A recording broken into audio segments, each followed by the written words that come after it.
guys, and welcome back to my channel. My name is Kathleen, and today's video is going to be my Read-o-Rama Round 7 wrap-up. So Read-o-Rama is actually a week-long readathon, and it just occurred this past week, and I had initially chosen 4 books to read that met a few of the challenges for Read-o-Rama. To be honest, I didn't do very good. I only read 2.5 books. Now that sounds really fantastic, but the 2 books that I read are fairly short. I had a lot of reading time, to be honest, but I chose not to read. I kind of slacked off, to be honest, but let's go ahead and get started with the 2.5 books that I did manage to get through.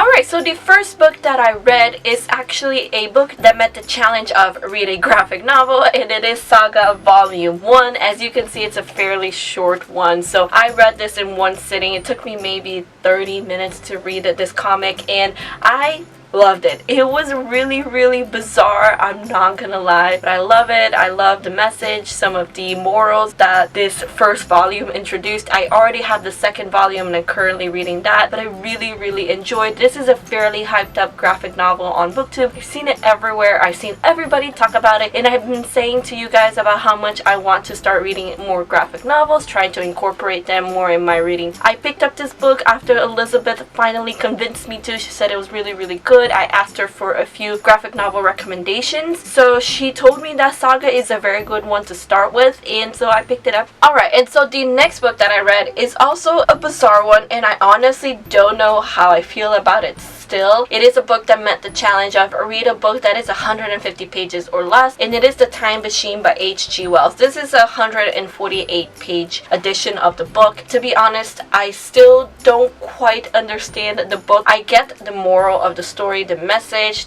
From what I got from this book is that life is so short that it almost seems insignificant to the universe and to time itself, and that you should appreciate what you have and you should appreciate the time that you have on the planet. But this book was just really confusing. The first chapter of this book, I was just like completely lost. It's basically him explaining how his time machine works. So he goes into these big tangents of philosophy and scientific theories, and I ended up spending half of my time looking up the scientific terms and rereading paragraphs to make sure I understood what he was saying, and most of the time I wasn't. So that's my experience reading chapter 1, and then he finally kind of got into the story, and I was like, okay, this is good, I like this. And then towards the end, I was just like, again, very confusing. He sometimes goes on these tangents about science and time traveling, and it went honestly completely over my head sometimes, and I was just so confused. And again, I don't know how I feel about it because I like the message, but I don't like the story itself. I did give originally this book 3 stars, but I felt like this book didn't deserve 3 stars. This was definitely not a 3-star reading experience for me, so I did lower it to 2 star,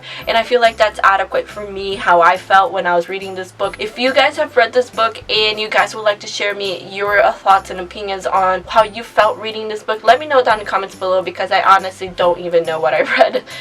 Alright, and then the next book that I started reading, I haven't quite finished this book yet. It is a book that meets the challenge of read a book that was released in the summer of any year. So this book that I chose was actually released on September 20th of 2016, which is 2 days before summer ends. So it is technically a summer release. And so the book that I chose was 3 Dark Crowns by Kendall Blake. As you can see, I got about halfway through the book, and I am enjoying the book.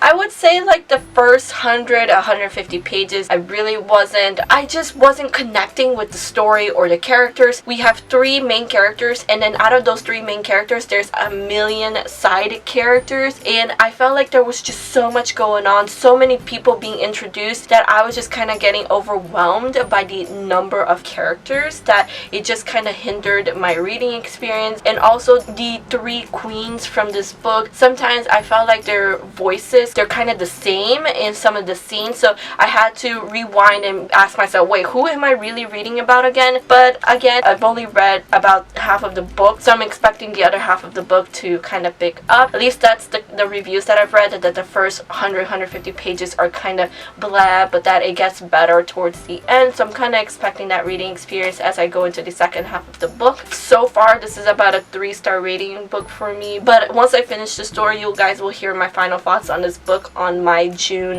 wrap-up.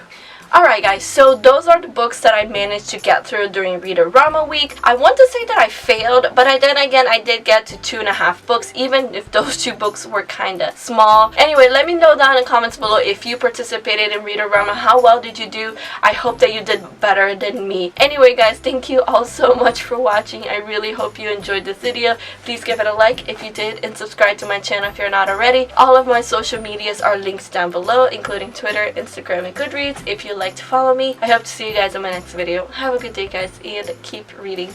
Bye!